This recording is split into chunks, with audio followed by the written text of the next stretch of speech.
हरि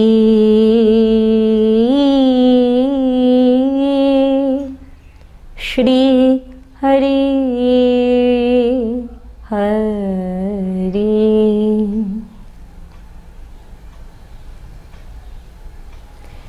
श्री गणेशाय नमः। श्री सरस्वती नमः।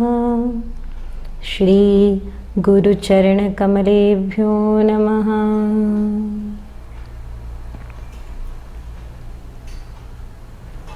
अज्ञानतिमिरान्धस्य ज्ञानाञ्जनशलाकया चक्षुरुन्मीलितं येन तस्मै श्री गुरवे नमः। करारविन्देन पदारविन्दं मुखारविन्दे विनिवेशयन्तं वटस्य पत्रस्य पुटे शयानं बालं मुकुन्दं मनसा स्मरामि। सुखावसाने त्विदमेव सारं दुःखावसाने त्विदमेव गेयं देहावसाने त्विदमेव जाप्यं गोविन्द दामोदर माधवेति माता यशोदा हरि को पुकारे। जागो उठो मोहन नैन खोलो द्वारे खड़े गोप बुला रहे हैं। द्वारे खड़े गोप बुला रहे हैं। गोविंद दामोदर माधवेति हे कृष्ण यादव हे सखेति। आनंद कंद परब्रह्म भगवान परमात्मा, उनकी महती कृपा से हम श्रीमद् भागवत कथा के इस द्वितीय सत्र में प्रवेश करते हैं।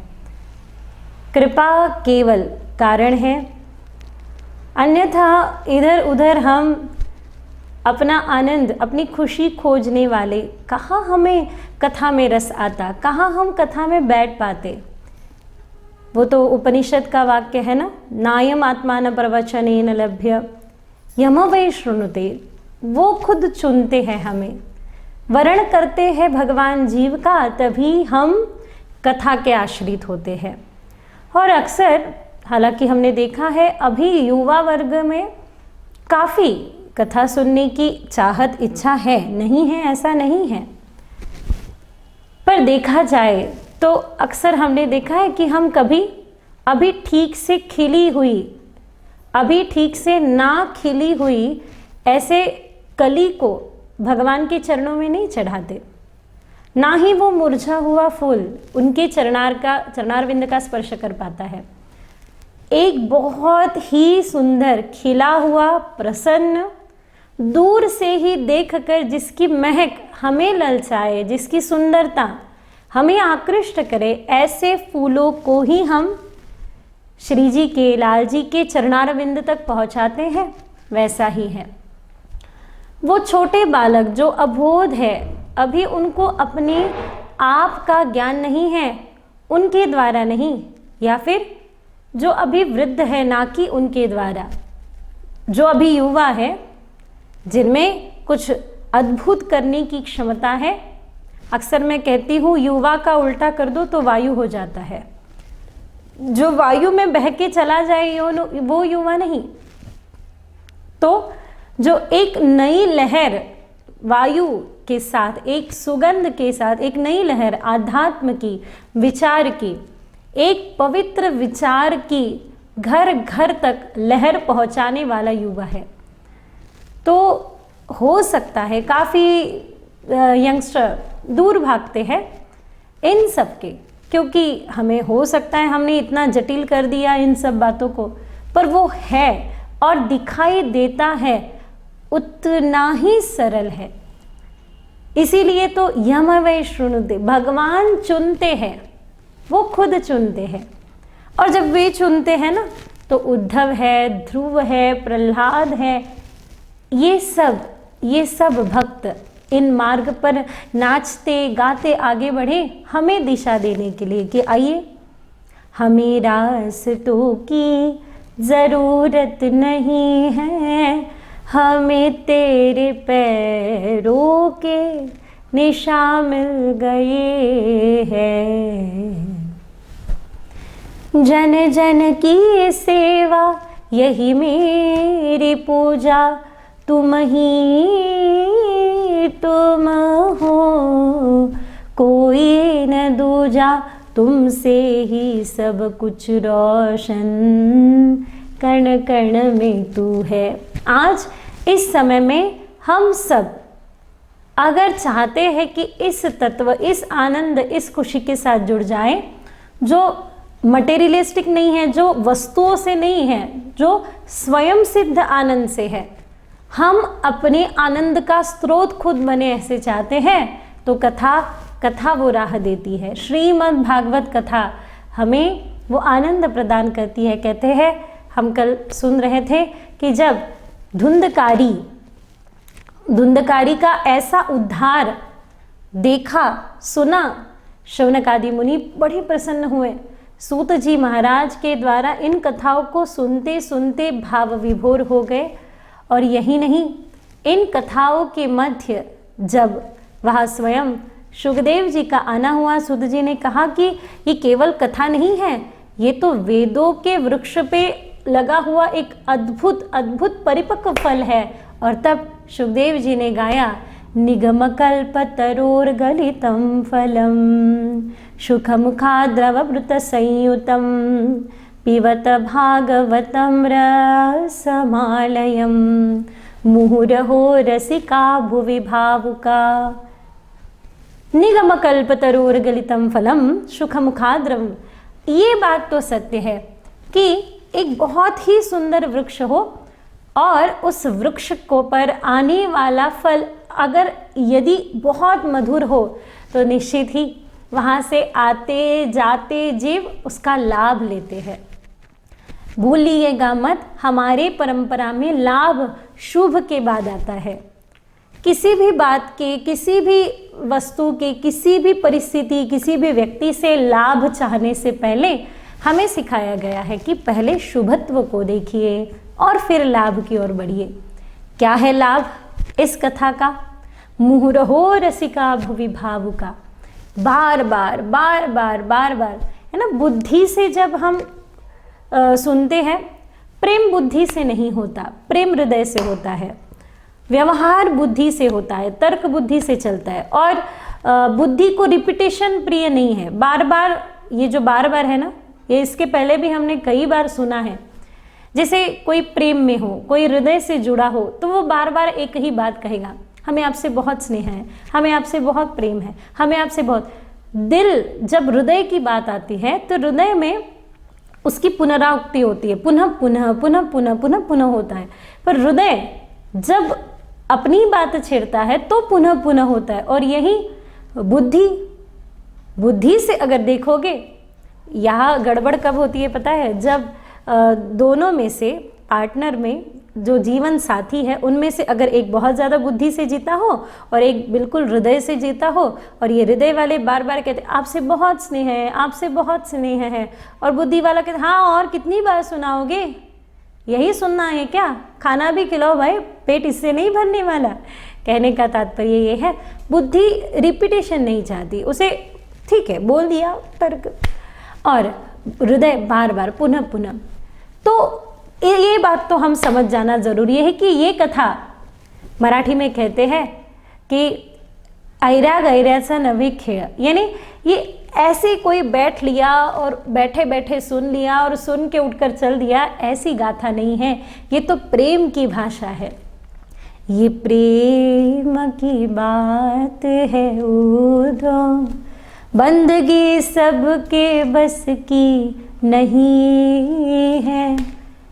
यहाँ सर के होते हैं सौदे, बंदगी सबकी बात नहीं है।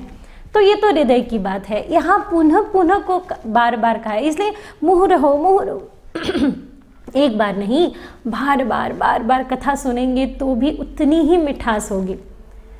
किसी ने कहा बार बार क्यों सुनना है, एक बार सुन दिया हो गया, नहीं, क्योंकि जैसे हमें दूध पीने के लिए दिया और उसमें केवल हमने शक्कर डाल देने के बाद काम बनने वाली नहीं, पहले उस शक्कर को उस दूध में डालने के बाद ठीक से मिलाना होगा। वो जितना अच्छे से मिलेगा उतनी ही मधुरता बढ़ेगी, उतना ही आनंद देगी। इसलिए बुद्धि तर्क चाहती है और हृदय बार बार पुनरावृत्ति। इसलिए हो सकता है आपने कई बार ये कथाएं सुनी होगी, कई लोगों से सुनी होगी, हर एक ने अपने अपने दृष्टि से इस भाव को आपके आगे रखा होगा, किंतु हर बार हर समय मुँह रहो, हर समय ये कथा अधिक रसमयी है उनके लिए जो हृदय से जुड़े हैं भगवान के स्वरूप माधुरी से, कृष्ण के स्वरूप माधुरी से, और कृष्ण के इस अद्भुत लीला चरित्रों के द्वारा बार बार भी क्यों ना सुनना हो, फिर भी ये जब सुनते हैं, ये चरित्रामृत जब सुनते हैं, वो है ना, बार बार देखो प्यारी तेरो मुख नयो नयो लागे, बिल्कुल ठीक ऐसे ही आनंद होता है, ऐसे ही आनंद वृद्धि पाता है। इसलिए कहा है कि यह फल रस है, जीवन का रस प्रदान करने वाला। देखा जाए तो रूखा सूखा जीवन, कभी कभी देखिए ना, हम खुद कहते हैं अरे भाई जीवन में सब कुछ है, सोफ़ा सेट है, कूलर सेट है, दीवान सेट है, पर खुद ही अपसेट है। बहुत प्रयत्न कर लिए, बहुत प्रयत्न से हम भागे।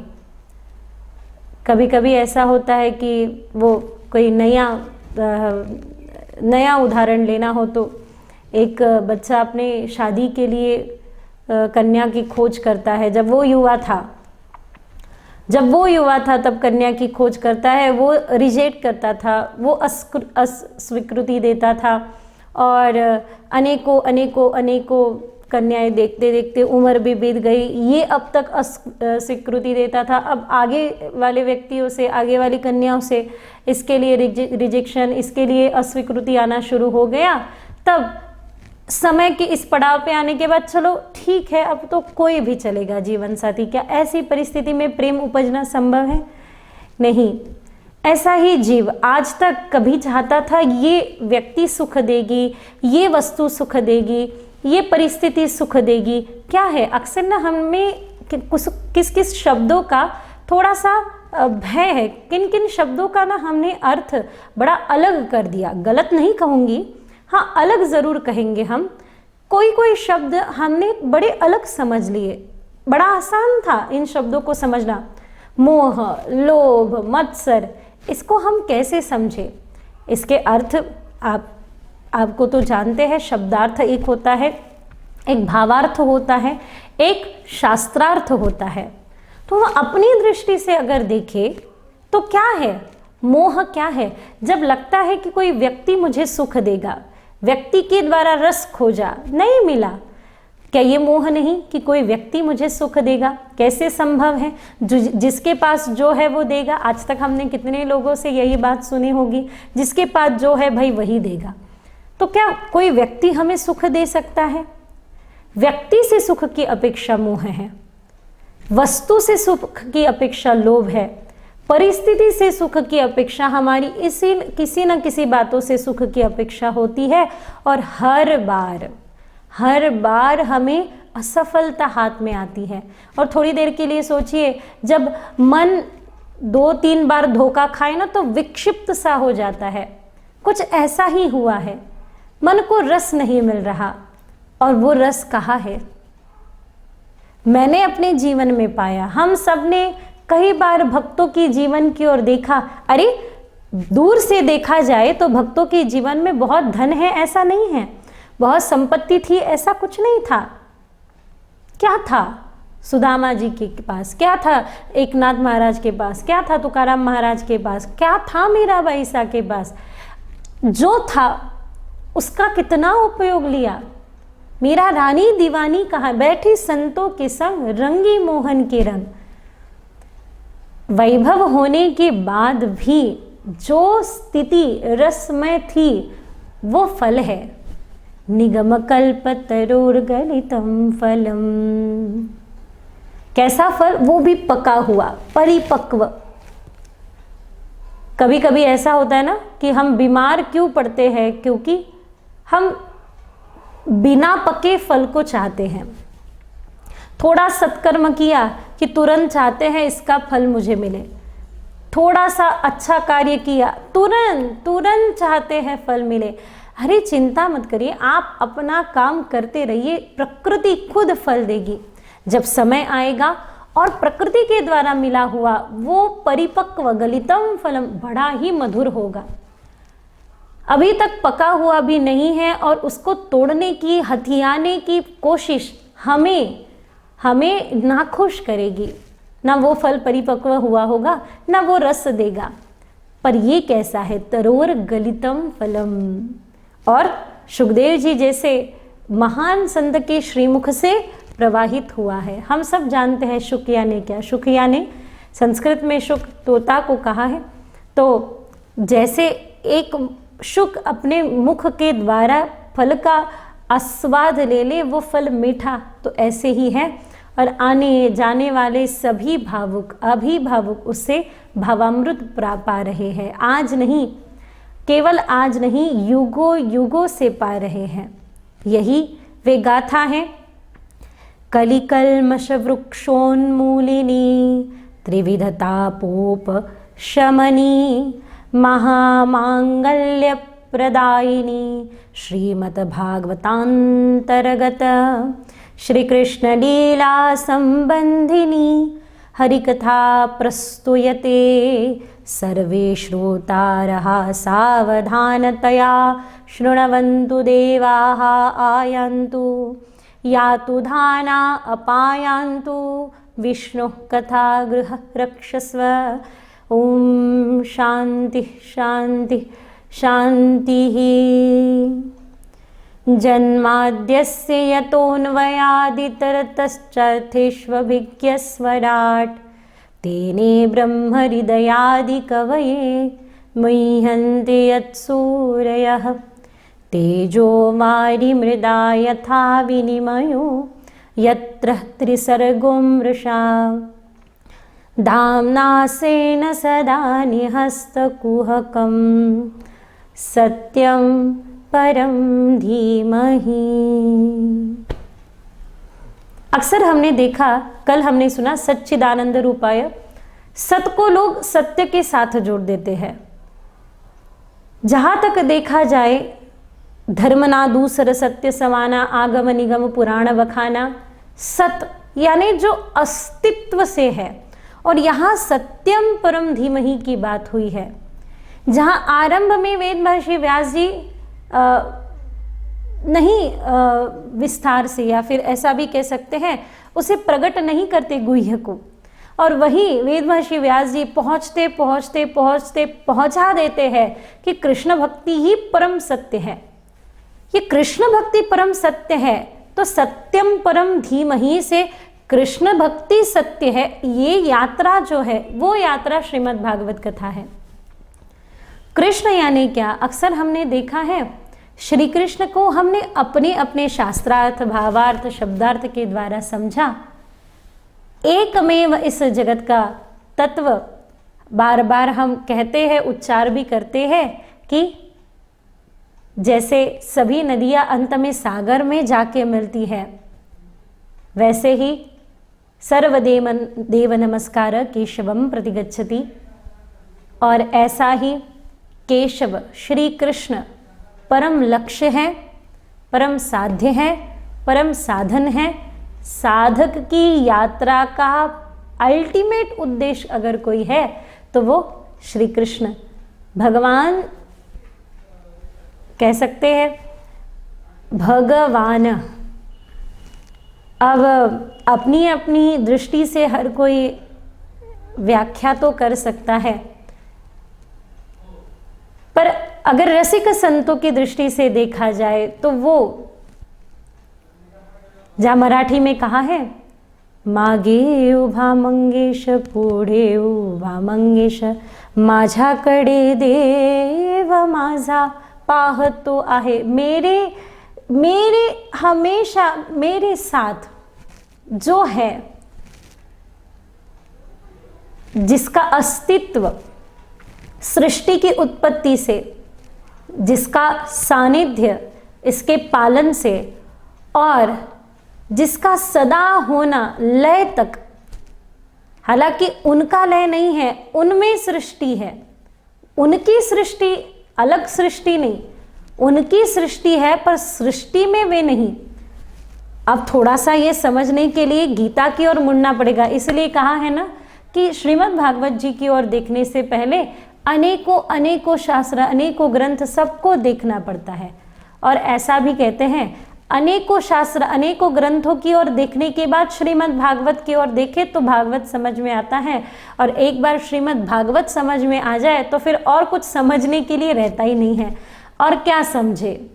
श्रीमद् भागवत कथा वे कथा है जो हमें ईश्वरीय सृष्टि, पालन, उत्पत्ति, पालन तथा लय के तत्व दृष्टि, जो तत्व इससे जुड़ा है, जिनके द्वारा ये सब संचालित है, उनसे हमें जोड़ देता है भाई। बहुत बड़ी बड़ी बातें हैं, पर एक रसिक हृदय के लिए इतना पर्याप्त है, इतना पर्याप्त है कि वो है, वो मेरे हैं।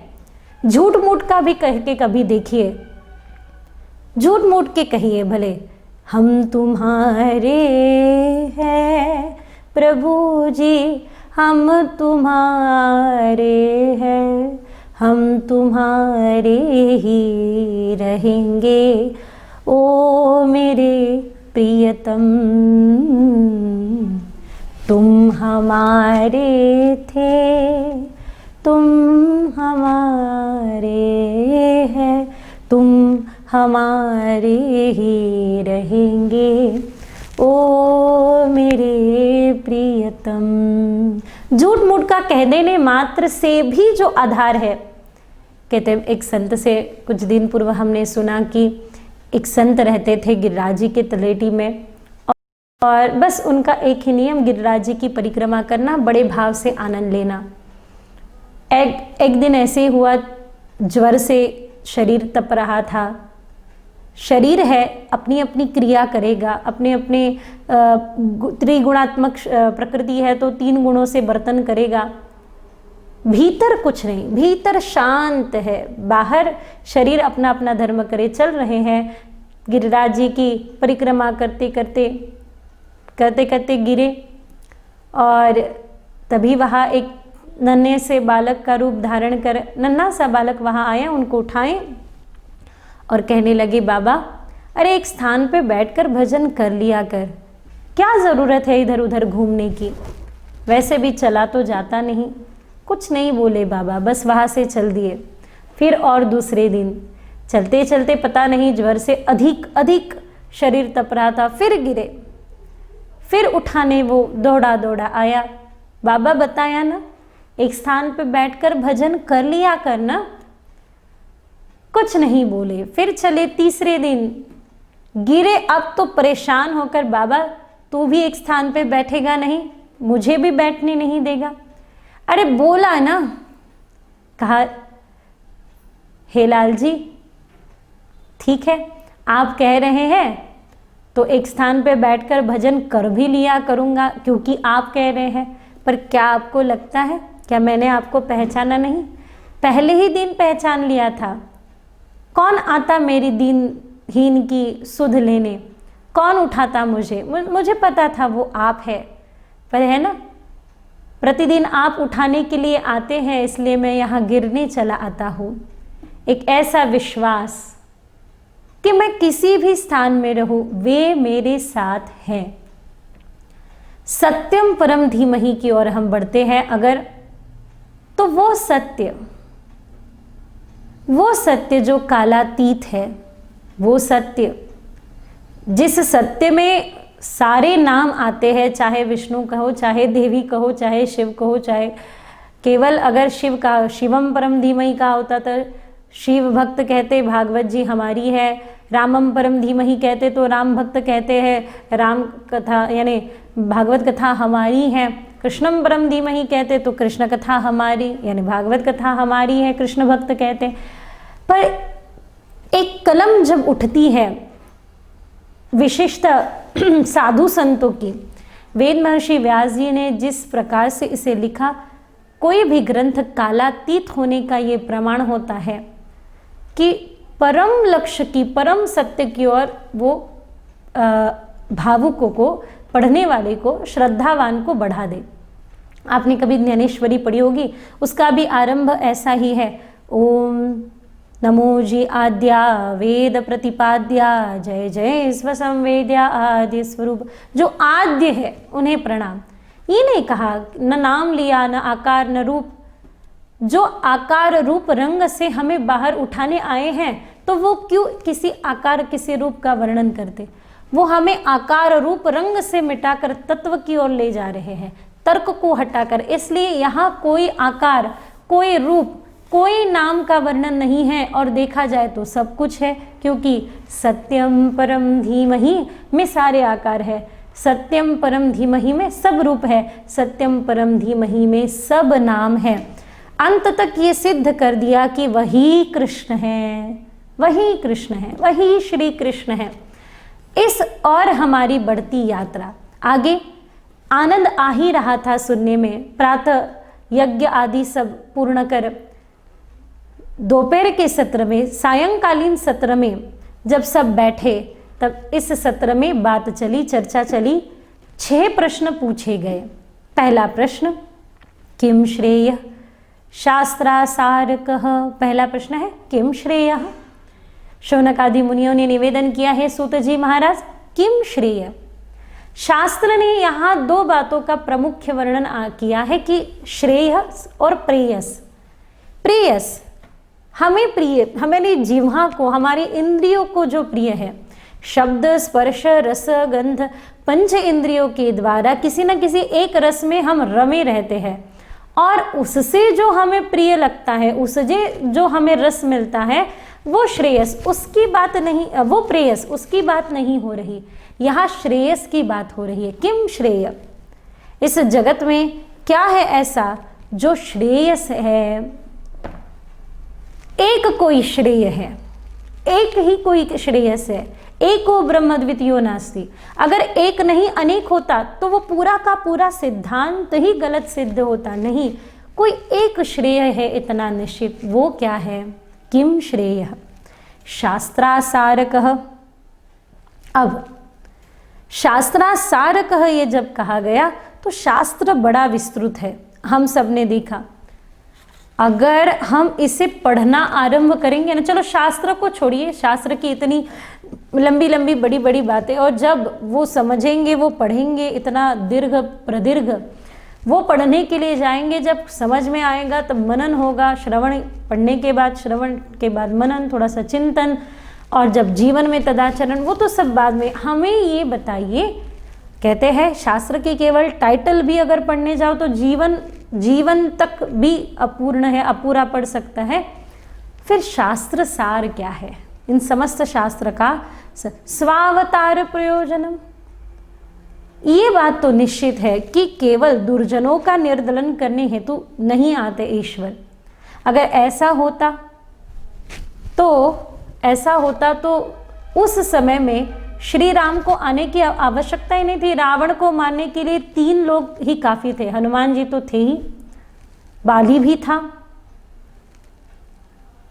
और देखा जाए तो माहिष्मति के राजा, इनका भी वर्णन आता है कि ऐसे होते हुए भी रावण को मारने हेतु राम आए, ऐसा हम नहीं कह सकते। तो क्यों आते हैं प्रभु? देखिए, कभी कभी ना फॉरेन, बाहर विदेश में रहने वाले लोग स्वदेश में आते हैं, अपने प्रियजनों को मिलने आते हैं। आने के बाद देखते हैं अरे घर थोड़ा सा अस्वच्छ हुआ है, तो चलिए घर थोड़ा सा स्वच्छ भी कर लेते हैं, साफ भी कर। क्या वो घर साफ करने के लिए, स्वच्छ करने के लिए आए हैं? नहीं, वो तो अपने प्रियजनों से मिलने के लिए आए हैं। पर आए हैं तो चला गंदा सा क्यों रखे भाई, स्वच्छ कर लेते हैं घर। ऐसा ही है ये दुनिया में जो नकारात्मकता फैली है, चलो हम आए हैं तो इसे हटा देते हैं, मिटा देते हैं। पर हम आते क्यों? भगवान आते क्यों है? अपने प्रियजनों हेतु। परित्राणाय साधु नाम पहले कहा है, बाद में कहा है विनाशाय चतुष्टय। वो तो और एक पर्याय भी है, पर पहले सज्जन के रक्षण हेतु। मेरे पिताजी हमेशा कहते दुर्जन का निर्दलन ये तो द्वितीय है, द्वितीय श्रेणी में है, प्रथम सज्जन का रक्षण है। इसके पश्चात आगे का प्रश्न कि ठीक है, अब बताइए ऐसे कितने अवतार हैं? कितने अवतार? और अवतार तो कई है, कैसे माने? 10 है, 24 है, 22 है, 25 है, कैसे माने? आजकल तो गांव गांव में लोग अवतार लेकर बैठे हैं। तो अवतार कितने हैं? क्या करते हैं? ये आने के बाद करते क्या है? और अंतिम महत्वपूर्ण, धर्म कम शरणम गत। भगवान यहाँ से जाने के बाद, वैकुंठ धाम गमन करने के बाद धर्म किसके शरण गया? धर्म ने किसके शरण धारण कर अनंत काल तक, आज तक सबको धारण कर रखा है, सबको बांधे रखा है। धर्म कम शरणम गतः। ऐसे 6 प्रश्न जब आए तब सूत जी भाव विभोर हो गए। कभी कभी आगे वाले व्यक्ति का प्रश्न भी बता देता है, जिज्ञासा भी बता देती है कि वो व्यक्ति किस पात्र है, किस योग्य है। प्रश्न उठना जरूरी है, बिना प्रश्न के उत्तर कैसे? और देखिए हमारी परंपरा पूरी संवाद की है। बड़े ही अच्छे अच्छे हीरे रत्न मोती इन ग्रंथों के द्वारा अगर हमें मिले हैं तो वो संवाद के द्वारा मिला है। जब कोई प्रश्न उठा है तभी उसके उत्तर के रूप में हमने ये अद्भुत संपत्ति पाई है। जब किसी ने पूछा कि क्या है ब्रह्म, तब पूछा अच्छा जानने की इच्छा है? अथाम तो ब्रह्म जिज्ञासा। अगर है तो वही वो गाथा। इसीलिए प्रश्न हो, पर प्रश्न बहिर्मुख ना हो, अंतर्मुख करने वाला। ये तो हमारे प्रश्नों, आपको तो पता है इसका क्या हो रहा है, कोई क्या कर रहा है, कौन कहाँ चल रहा है, अच्छा उसका क्या हुआ।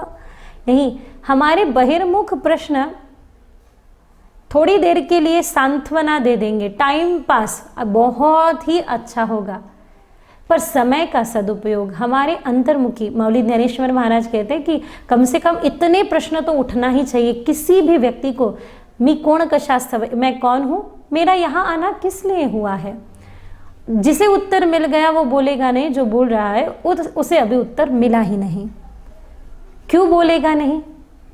वो रमा रहेगा फिर उस उत्तर में, क्यों हमारा यहाँ आना हुआ। कहते हैं ये ज्ञान हमें बहुत वाचाल नहीं बनाता, मौन की ओर बढ़ाता है। मौन एक उत्सव की ओर बढ़ाता है। आप कहोगे आप इतना बोलते हो तो आप बताइए, मौन के उत्सव की ओर बढ़ने के लिए भी बोला जाता है। वो जैसे आपने अगर गीता का कर्मयोग पढ़ा हो तो कर्मयोग क्या है, सामान्य कर्म क्या है? कर्म जो कर रहे हैं पर उसके पीछे कोई विचार नहीं, कोई उद्देश्य नहीं, कोई धारणा नहीं, कोई नियोजन नहीं।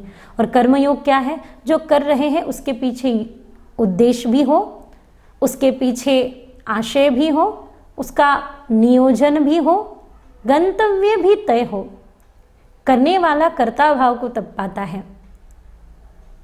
इसीलिए ये जो हो रहा है, कोई भी प्रश्न उठ रहा है, उसके पीछे उसको जानने का कोई उद्देश्य हो। ये जो चर्चा हो रही है उसके पीछे कोई उद्देश्य है कि हमारी यात्रा वाचाल से शांतता की ओर हो, हमारी यात्रा शब्द से निशब्द की ओर हो, हमारी यात्रा शोर से नाद की ओर हो, हमारी यात्रा एक भावना, केवल भावना से भाव की बहुत ही दीर्घ, एकदम दीर्घ और स्निग्ध स्थिति की ओर हो, इसलिए है।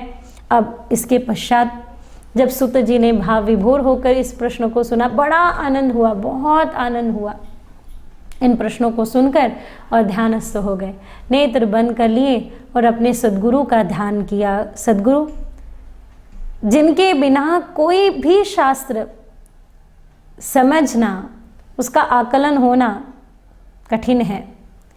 यस्वानुभावमखिलं श्रुति सारमेकम आध्यात्मदीप मतित्य शांत तमोध्यम संसारिणा करुणया पुराण गुह्यम त्वस्या सुनमपयाति गुरुं मुनीनां नारायणं नमस्कृत्यं नरं चैव नरोत्तमं देवी सरस्वतीं व्यासं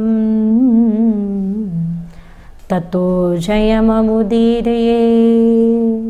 इसके पश्चात सबको प्रणाम कर सूत जी आरंभ करते हैं कि मानव जीवन का परम कल्याण जिस वस्तु में है उसका उत्तर एक ही है, कृष्ण भक्ति परम श्रेय।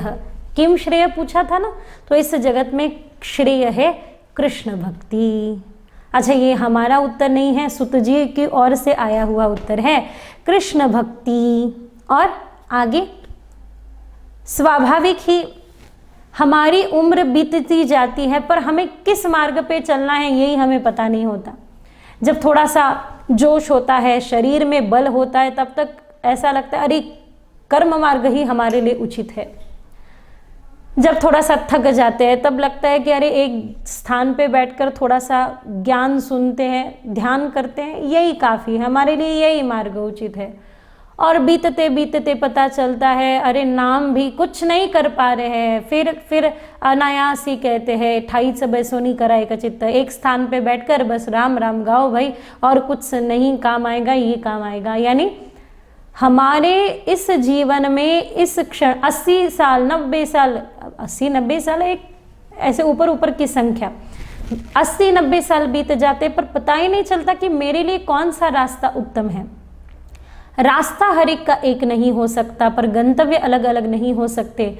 और जिसे पता चल गया हो कि तुम्हारे लिए ना भक्ति का रास्ता ही सबसे सुलभ है, वो बड़ा भाग्यवान जीव है। मैंने तो कह दिया अपने गुरुदेव से, गुरुदेव नहीं समझ में आता, ये बड़ी बड़ी व्याख्याएं, ये बड़ी बड़ी ज्ञान नहीं पल्ले पड़ते, मैं क्या करूं। गुरुदेव ने कहा बेटा, जैसे मराठी में कहते हैं, परम पूज्य आचार्य श्री गुरुदेव कहते हैं, भाव बड़े आकड़े एरवी ना कहे। कई यानी वो समझ में नहीं आता, केवल भाव के आधार से। भाव एक ऐसा सिरा है जिससे सारी गुत्थियाँ, जिससे सारी ग्रंथियाँ खुल जाएगी, और भाव के बल पे भाव बड़े आकड़े एरवी ना कहे। और इसलिए एकमात्र भाव है। पूछा क्या किम श्रेय शास्त्रासार का, शास्त्र का सार एक ही है भाई, हम एन केन प्रकारे भक्ति की ओर बढ़े, क्योंकि इस शास्त्र को परमहंस संहिता कहा है, इस शास्त्र को भक्ति की गाथा का है। मोक्ष देती है कथा, मोक्ष तक ले जाती है कथा, पर कौन से मोक्ष की अनुभूति करती है कथा, कराती है कथा? जीवन मुक्ति की गाथा है श्रीमद् भागवत कथा। थोड़ी देर के लिए सोचिए, मरना तो ऐसा ही तय था राजा परीक्षित का, पर उन्हें श्री कृष्ण भक्ति से जोड़ दिया, भगवान के चरणों से जोड़ दिया, और एक बार श्री कृष्ण के चरणों से जुड़ गए, वो है ना, अक्सर हम भगवान को कहते हैं ये बहुत कठिन है, ये संसार बड़ा कठिन है, ये संसार बहुत, हम उनके आगे संसार की बुराई करते हैं। इससे अच्छा तो है संसार के आगे उनकी अच्छाई करो। अरे कितना भी कैसा क्यों न हो। एक मराठी में ऐसा गीत है कि मीन जानकी राजकुमारी, मीन अहिल्या शापित नारी, दीन रानटी शबरी वेड़ी।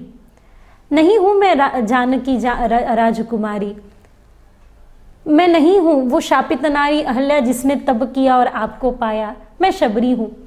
क्या हुआ अगर मैं नहीं बन सकती तपस्विनी, क्या हुआ अगर हम नहीं बन सकते बड़े बड़े योगी। उनकी ओर देखकर पता चलता है कि भगवान उन्हें भी अपना कर लेते हैं। उनकी ओर देखकर पता चलता है कि भगवान अपनाते हैं। जो जीव जिस स्थान में जैसा कहीं भी हो वो समर्पित हो जाए, भगवान उसे अपनाते हैं। गजेंद्र की ओर देखकर लगता है कि उस जीव का उद्धार हुआ, मेरी और मेरा भी हो सकता है। 3 जगह से मुड़ी हुई त्रिवक्रा कुब्जा की ओर देखकर लगता है कि मेरा भी उद्धार हो सकता है। उद्धार यानी क्या? फिर एक बार, शब्दों का ना फोबिया, शब्दों की भय ना हो, अपग्रेड, खुद का अपग्रेड वर्जन प्रतिदिन हो सकता है। हम हर दिन एक जैसा पहनना नहीं चाहते, हमें हर दिन अलग अलग रंग चाहिए। हम हर दिन एक जैसा खा नहीं सकते, हमें हर दिन अलग अलग कुछ चाहिए। तो हर दिन एक ही जैसा विचार क्यों करते हैं? हर दिन वही दूषित, कलंकित, किसी के प्रति द्वेष, किसी के प्रति मत्सर, किसी के प्रति बुरा चाहने के विचार छोड़कर ऊपर उठना जरूरी है, ऊपर उठना जरूरी है। देखो, मुझे तो ऐसा लगता है ना कि कितना गाते रहे, उनके यश कितने गाते रहे, जब जब उनके यश गाने का समय आता है तब तब वो मुहुः रहो मुहुः रहो मुहुः रहो रसिका भुवि भाव का। और वैसे भी देखा जाए तो मन नहीं भरता, संसार से मन न भरे तो दोष है, और ईश्वर के गुण गाते गाते मन न भरे, वहाँ विष है, वहाँ दोष है। यहाँ प्रेम है, यहाँ भक्ति है। जैसे कोई खाने के लिए बैठा हो, पेट भरा कैसे पता चलता है? पेट भरा पता चलता है जब कोई परोस रहा हो और वो चीख चीख चिल्ला के अरे नहीं नहीं नहीं बस बस बस बस बहुत हो गया। जब और लेना हम बंद कर दे तो पता चलता है कि अरे इनका पेट भर गया। संसार से मन भर गया कैसे समझे? बस हम उस वक्त लेना बंद कर दे, अरे रे बस बस बस बस काफ़ी है। जब हम लेना बंद कर देते हैं और देना शुरू कर देते हैं, और हरि कथा देना सिखाती है, जब तक बांटोगे नहीं तब तक वो प्रसाद नहीं बनेगा। संग्रह किया विषाद हो जाता है, जिसे बांटते हैं वही प्रसाद बन जाता है। कितना संग्रह करेंगे, एक दिन वो खत्म होने वाला ही है। जितना बांटेंगे, बढ़ेगा कि नहीं बढ़ेगा? बढ़ेगा इस लालच से हम इस और क्यों बढ़े भाई? बढ़ेगा इस और लालच से हम ना बढ़े तो बढ़े ना बढ़े स्थायी रहेगा। खर्च न खोटे चोर न लूटे, खर्च न खोटे वाको चोर न लूटे, दिन दिन बढ़त सवायो पायो जी मैं तो राम रतन धन पायो। इसके बाद कहा है कि योन्त सुकोन्तरा राम तथा अंतर ज्योतिरेव यः सयोगी ब्रह्म निर्वाण ब्रह्म बुनोदिग्रज। इसके पश्चात वर्णन किया कि जब हम आगे बढ़ रहे हैं कि शास्त्र सार है भक्ति ही, अवतार का आना उद्धार के लिए है, पर पहले जैसे शबरी जैसे भक्तों के दर्शन, मारना तो किसी भक्तों के द्वारा, अपने किसी दूत के द्वारा भी हो जाता था इन दैत्यों का, पर वो शबरी जो प्रतीक्षा में बाट निहार रही थी, उनको दर्शन देना, गोपियों को सुख देना, ये नहीं संभव हो पाता। फिर आगे कहा है कि अगर ये सब है तो चौथा रूप लीला, भगवान के रूप लीला का अंत नहीं। भगवान यहाँ आते हैं उत्पत्ति स्थिति लय, ये खेल जो है वो खेल खेलने, तथा कितनी संख्या है तो निश्चित संख्या कही नहीं जा सकती। हर एक के लिए हर बार अवतार लेकर भगवान किसी न किसी रूप में आए हैं। आगे 24 अवतारों की कथा तो वर्णन करते ही हैं। फिर कहा अंत में छठे प्रश्न का कि धर्म कम शरणम गता, तो आप सबने सुना ही है, तीरोध्याय प्रविष्टो हम श्रीमद्भागवतानर्वम। भगवान खुद वर्णन करते हैं कि अरे जो मुझे केवल शरीर भाव से भजेंगे उनको ऐसा लगेगा मैं उनके पास नहीं, जो तत्व भाव से मुझे भजेंगे उनको पता चलेगा उनको छोड़कर मैं कहीं और गया ही नहीं, मैं उन्हीं के पास हूँ, उन्हीं के साथ हूँ। इन 6 प्रश्नों का उत्तर देते हुए तिरोध्याय प्रविष्टो, हम कहते हैं श्रीमद् भागवता नर्वम में ही धर्म प्रविष्ट हुआ है। मेरे जाने के बाद धर्म की ओर अगर देखना हो तो श्रीमद् भागवत की ओर बढ़ना होगा। ये कहकर इदम भागवतम नाम पुराणाम ब्रह्म संहितम उत्तम श्लोक चरितम चकार भगवान ऋषि कहकर सृष्टि के आरंभ में भगवान नारायण ब्रह्मा जी को यह कथा सुनाते हैं। ब्रह्मा जी आगे चलकर सनकादिकों तक और सनकादिक देवर्षि नारद तक उसके पश्चात सार समुद्र तक, ये जो सार है देवर्षि नारद महाराज के द्वारा चतुश्लोकी भागवत वेद महर्षि व्यास जी को दिया जाता है। वेद महर्षि व्यास जी इसका विस्तार करते हैं और विस्तार सामान्य नहीं है, विस्तार बड़ा विस्तीर्ण है। 12 स्कंद 335 अध्याय, और इन श्लोकों की और एक एक दर्शन करते हुए कहते हैं सुत जी महाराज आपको क्या बताऊँ, जब सुखदेव जी महाराज राजा परीक्षित को ये कथा सुना रहे थे तब मैं वहाँ खुद उपस्थित था। सूत महाभाग आप भाग्यवान हो, कृपा कर क्या इस ज्ञान के संपत्ति को हमें बांटेंगे नहीं, इस भाव की संपत्ति को हमें न्यौछावर करेंगे नहीं? तो बिल्कुल निश्चित ही करेंगे।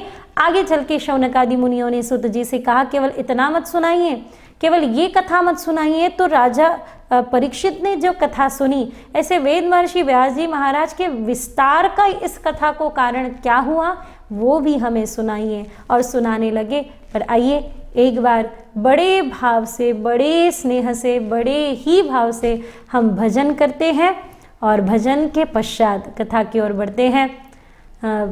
बड़ा भाव विभोर भजन गायत्री जी द्वारा हम सुनेंगे। सब मिल के आप भी तल्लीन हो के, समरस हो के, ताली बजाते, नाचते, गाते अपने घर को कथा स्थल का रूप देते हुए इस भजन में सम्मिलित हो जाए।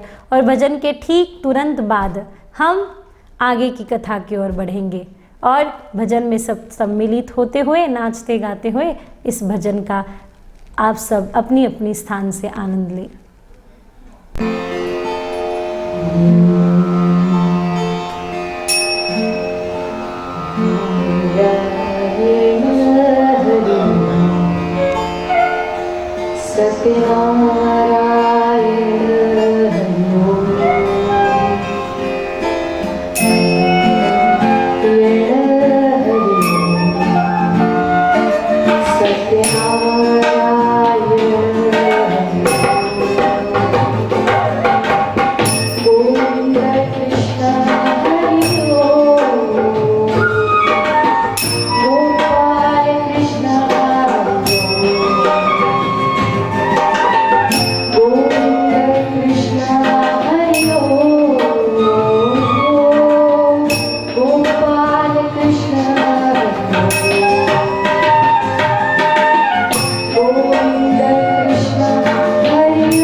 भजन भाव को स्थिर करता है, दृढ़ करता है।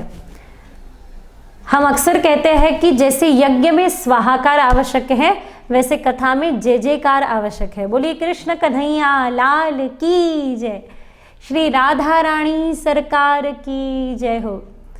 तो जैसे यज्ञ में स्वाहाकार आवश्यक है, स्वाहाकार कमांड है कि आप अपना मुख खोलिए, हम आपको अर्घ्य देने, हम आपको आपका ग्रास देने जा रहा है, वैसे ही ठीक स्वाहाकार से जैसे हम आवाहन करते हैं, आवाहन भी बड़ा कठिन सा शब्द हुआ। उनको मनाते हैं, उनका मनुहार करते हैं, उनको पुकारते हैं और उनको पुकारते हैं। हमने अक्सर महानुभाव संतों से सुना है, अभी तो सारे मंदिर बंद हैं और मंदिरों को बंद देखकर ऐसा लगता है कि मैं जब चाहूँ तब तुम्हें देख नहीं सकता। हे प्रभु, मैं जब चाहूँ तब तुम्हें देख नहीं सकता, पर जब चाहे तब आपको पुकार तो सकते ही है ना। क्या हुआ इस समय में, अंतर्दृष्टि से हम उनके दर्शन, अभी आपने देखा कि इतनी बड़ी एकादशी लाखों वारकरी जाते हैं पंढरपुर, पाते हैं दर्शन, पर इस वर्ष सबने अपने अपने अंतर्मुख से अंतर्मुख होकर, भाव विभोर होकर भीतर ही भीतर भगवान विट्ठल के दर्शन पाए। अगर आपने कभी सावता माली जी की कथा सुनी हो, नहीं जा पाते थे अपने कर्म के कारण वो दर्शन करने हेतु पंढरपुर, और फिर पंढरपुर के भगवान विट्ठल भगवान वहाँ से चले, सावता को कहा देखिए सावता, मेरे पीछे काफ़ी लोग पड़े हैं, तुम मुझे छुपा लो। कहा छुपाओ प्रभु, इन बड़े बड़े सुंदर वृक्षों के पीछे छुप जाइए। बोले नहीं, वहाँ तो पकड़ लेंगे, तुरंत ही पकड़ लेंगे। तो कहा छुपे, बोले अपने हृदय में बिठा लो। हाथ में एक खंजर, एक वस्तु थी जिससे अपने हृदय को चीर कर उसमें भगवान विट्ठलनाथ को अपने हृदय में बिठा लिया। पर क्या हुआ, बिठाते बिठाते और इस गड़बड़ में, इस चक्कर में भगवान का जो पहना हुआ अंग वस्त्र था वो थोड़ा सा बाहर रह गया। वहाँ महानुभव संत आए, कहने लगे कहाँ है विट्ठल, झूठ कैसे बोलते। बोले हर कण में समाया है, मुझ में राम तुझ में राम, कण कण में राम समाया है। बोले अच्छा सीधा सीधा बताइए, वो आपके पास ही दौड़े दौड़े आए हैं, हमें पता है कहाँ है विट्ठल। और तब हृदय के पास भगवान के अंग वस्त्र का एक छोर दिखा, गदगद हो गया हृदय, नेत्र से अश्रुधारा बहती, भगवान के उस अंग वस्त्र के छोर को पकड़कर रोने लगे सब भक्त। आप बाहर भी आ जाइए प्रभु, आपका दर्शन पाने दीजिए। तो क्या हुआ कि हम आपके इस समय दर्शन नहीं कर सकते, देख नहीं सकते, पर जब चाहे तब तुम्हें पुकार तो सकते हैं। और ऐसे पुकारा है भक्तों ने, ऐसे पुकारा है। भजन भगवान को पुकारने की कला है। भजन भगवान को पुकारते नहीं है केवल, मद भक्त यत्र गायंती तत्र तिष्ठामि नारदा, गाते गाते भगवत मैं हो जाने की कला यानी भजन है। इसके पश्चात आत्मा का पोषण भी भजन ही है। इसके पश्चात कहते हैं कि एक समय वेद महर्षि व्यास जी महाराज आने वाले कलियुग के कलह को देखकर, कलह क्या है, कली का क्या है, कली यानी भौतिकानाम च भावनानाम शक्ति रासम च तत्कृतम, ऐसे भौतिकता, ऐसे विचित्र भौतिकता, निरंतर बहिर्मुखता, मटेरियलिस्टिक इतने हम हो जाते हैं कि इसमें हमारी पास सुविधाएं तो होती है पर हमारी क्षमताएं घट जाती हैं। सुविधाओं की कोई कमी नहीं, पहले तो जाकर टीवी के बटन दबाने पड़ते थे, आज निकलते हुए कुछ दिखता नहीं है पर यहाँ बैठे बैठे रिमोट कंट्रोल से हम कुछ भी कर सकते हैं, चैनल तक बदल सकते हैं, व्हाटएवर कुछ भी कर सकते हैं रिमोट कंट्रोल से। सुविधाएं आई पर क्षमताएं घटी। पहले इसका कितना भी आप इसका विस्तार कर सकते हैं, पहले लंबे लंबे गणित तुरंत बता देते हमारे पूर्वज, अब कैलसी लेकर बैठना पड़ता है, ये दबाव वो दबाव, कितने ऐड करो, कितने मल्टीप्लाई करो, कितने माइनस करो, कितने प्लस करो करके फिर बाद में उत्तर आता है। सुविधाएं तो आई पर हमारी क्षमताएं चली गई। पहले कितने कितने फ़ोन नंबर याद रहते थे जब वो सादा लैंडलाइन वाला फ़ोन था, अब फ़ोन आया है, मोबाइल आया है, खुद का भी नंबर याद नहीं रहता, फ़ोन नंबर याद नहीं रहता। धीरे धीरे करते करते देखिए आज हर कोई बालक कहता है हमारे ना भीतर कंसंट्रेशन की बड़ी कमी है, भाई कंसंट्रेट नहीं होता है मन, क्यों? राधे राधे राधे।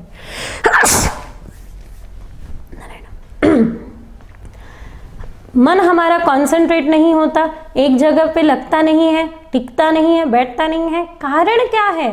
युवाओं के, हालांकि युवा अवस्था में तो कितना लगना चाहिए मन, हाँ वो तो पहले था, बुजुर्ग जब होते थे तब याद नहीं रहता था भाई कहाँ क्या रखा है। और आज देखिए, आज सुविधाएं इतनी हैं पर सुविधाओं के कारण क्षमताएं घट रही है। स्वयं श्रीमद् भागवत कथाकार कहते हैं भौतिकानाम च भावनाम शक्ति रासम च तत्कृतम, कली यानी कलह, उदरम भुर्णो जीवावरा का कूट भाषण। और जब ऐसा है, देवर्षि नारद जी वहाँ आए, वेद महर्षि व्यास जी ने अपने संभ्रम को आगे रखा। सांत्वना से काम नहीं होता, समाधान चाहिए होता है, और सिवाय संतों के इस जगत में समाधान कहीं प्राप्त होना दुर्लभ है, शायद ही संभव हो। तब देवर्षि नारद कहने लगे कि अरे वेद महर्षि व्यास जी महाराज, क्या कहें आपको, आप तो सामान्य बात लेकर बैठे हैं। चलिए मैं आपको एक वृत्तांत सुनाता हूँ, क्या आप मेरे जीवनी को जानते हो? देवर्षि नारद, पहले मैं भी भ्रमित था, कहते हैं मैं गंधर्व के रूप में जब था, कुछ भी गान करना, देवताओं का मनोरंजन करना, इतना ही मेरा धर्म। यही नहीं, एक बार तो हमने देवताओं की मुख्य सभा में लौकिक गीत गाया और मुझे उस शाप के कारण दासी पुत्र होना पड़ा। आज इस समय में मैं अक्सर कहती आई हूँ, मैं निवेदन करती आई हूँ कि व्यासपीठ के द्वारा लौकिक गीत का गान ना करें। निवेदन क्यों है? लौकिक गीत यानी क्या, पहले ये समझ लीजिए। लौकिक गीत जहाँ व्यक्ति को वस्तु के समान देखा जाता है, ये लौकिक गीत है। कैसे कैसे लौकिक गीत है आपने सुने होंगे, मैं तो कहती भी नहीं हूँ। व्यासपीठ से लौकिक गीत गाना, देवर्षि नारद महाराज ने देवताओं के सभा में लौकिक गीत गान किया तो परिणाम उन्हें दासी पुत्र होना पड़ा। कितना कठिन है। व्यासपीठ के द्वारा लौकिक गीत का गान हो, जहाँ व्यक्ति को वस्तु के रूप में देखा जाता है, जहाँ व्यक्ति को केवल उपभोग के रूप में देखा जाता है। व्यक्ति भक्ति के साथ जुड़ जाए, ये व्यासपीठ का परम आद्य कर्तव्य है। व्यक्ति श्री कृष्ण से जुड़ जाए, और उसके लिए क्या भागवत के गीत कम है? भागवत को अन्य किसी से श्रृंगार उधार लेने की आवश्यकता नहीं है। श्रीमद् भागवत भगवान श्री कृष्ण की लीला माधुरी का विस्तार है, कई और श्रृंगार उधार लेने की आवश्यकता नहीं है। इसी में कितना श्रृंगार है, यही श्रृंगारित है, ये श्रृंगार से परिपूर्ण है। जब जब हम गाते हैं तब तब भाव विभोर हो जाते हैं। बरहा पीडम नटवर वपु कर्णयोर कर्णिकारम विवृद्वास कनक कपिशम वैजयंतीम क्षमालाम रन रन वेणु अधर सुधया पूरयन गोपविंदे वृंदारण्यम स्वपद रमणम प्राविशद गीत कीर्ति। जब जब हम गाते हैं इन अद्भुत श्लोकों को, भाव विभोर हो जाते हैं। तो और कोई श्रृंगार उधार लेने की क्या आवश्यकता, जो स्वयं श्रृंगारित कथा है। जब गंधर्व योनि, गंधर्व स्थिति में लौकिक गीत का गान देवताओं की सभा में किया तो दासी पुत्र होना पड़ा। दासी पुत्र होने के पश्चात धर्मधर माता के साथ इधर उधर घूमता जीव यह ऋषियों का आश्रय लिया। ऋषियों के आश्रय के पश्चात वहाँ चातुर्मास के निमित्त कुछ संत आए जिन्होंने श्रीमद् भागवत कथा गाई। छुप छुप कर वो नन्हा सा बालक सुनता, दासी पुत्र था ना, अधिकार नहीं था अच्छे से आगे बैठकर सुने। आज पता नहीं क्या हुआ, भाव विभोर होता है। भजना गाते गाते वे नन्हा सा बालक आगे आकर बैठा। किसी ने कहा देखो दासी पुत्र है, आगे बैठा है, उठाओ इसे। उठाया गया, पीछे ले जाया गया। ना ले जाओ, मुझे कथा सुनने दो, मैं कहीं कभी किसी को कोई तकलीफ, कोई दिक्कत नहीं मेरी वजह से होगी। कथा व्यास ने देखा कि ये बालक आता है, शांति से बैठता है। अभी जैसे मंडप के आसपास नन्हे नन्हे बालक खेलते रहते हैं, ठीक ऐसे ही खेलता था, पर अब तो ये बैठकर शांति से कथा सुनता है। तुम चिंता मत करो, उन्हें बैठने दो। अब तो कथा व्यास जी ने आज्ञा दे दी, अब किस बात की कमी थी, आगे आकर बैठकर कथा सुनने लगे भाव से। धीरे धीरे धीरे धीरे होते करते करते भाव ऐसा जगा कि जिनकी कथा मैं सुन रहा हूँ वो मेरे परम मित्र है, वो मेरे सखा है, श्री कृष्ण मेरे सखा है। और इतना ही नहीं, मैं भी उनके साथ खेल रहा हूँ। जब जब कथा व्यास कहते हैं कि अपने सखाओं को कृष्ण ने माखन खिलाया तो बैठकर मुझे भी खिला रहे हैं, भाव ही तो है। देखो विचार ही है, एक विचार हमें संसार से बांधता है, एक विचार हमें संसार से छुड़ाता है। हम बंधे किससे हैं? कर्मानुबंधिनी मनुष्य लोग के। हम कोई डोर या कोई चेन से नहीं बंधे हुए हैं। अरे चेन कोई सोने की चेन से बंधा होता है, कोई लोहे की चेन से बंधा है। लोहे की चेन तो ठीक है, पर सोने की जो चेन है ना, पुण्य, सोने की जो चेन है ना, पुण्य, सोने की जो चेन है ना, खुशियाँ, सोने की जो चेन है ना, वो नन्ही सांसारिक बातों में मिलने वाला सुख, ये जो चेन है ना, ये छुड़ाना तो बड़ा कठिन है। जीवन का अनुभव है भाई, केवल शब्द इधर उधर से लेकर नहीं कह रहे हैं। हाँ, इन सबको छुड़ाना बड़ा कठिन है। इसलिए मीरा जी को हम सब क्यों मानते हैं? किसी वैभव की कमतरता नहीं, किसी वैभव की कमी नहीं है जीवन में, कितना वैभव है। ये सब होने के पश्चात भी हृदय में त्याग है, ये सबसे बड़ी बात है। हमारे भरत काका, उनके जीवन की ओर देखिए तो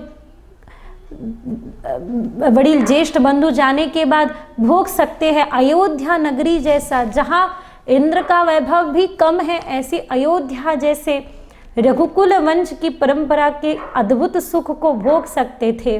पर अपने जीवन को त्याग कर देना, अपने जीवन को त्यागमय कर देना, ये सबसे अद्भुत भाव अवस्था है। इसीलिए ये संतत्व के सद्गुण को दर्शाती है। तो ऐसे ही है, जब हम सुन रहे थे कि वो नन्हे से बालक ने कथा सुनी कि मैं भी उनका एक साथी हूँ, उस छवि पे हृदय अटक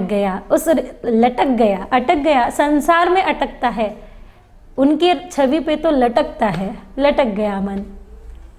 और एक दिवस जब जाने का समय आया, चातुर्मास पूर्ण होते ही, अब कौन हमें सुनाएगा कथा? किनके आश्रित होकर हम कथा सुन पाएंगे? आशीर्वाद दिया, चिंता मत करना बालक। कहने लगे मुझे भी साथ ले चलो। वो नन्हा सा बालक कहने लगे अभी नहीं, अब तो तुम पर माता का एक दायित्व है और पुंडलिकासाठी परब्रह्म आलेगा। पुंडलिक ने माता पिता की सेवा की तो हरि आए हैं ना, तुम भी सेवा करो माँ की।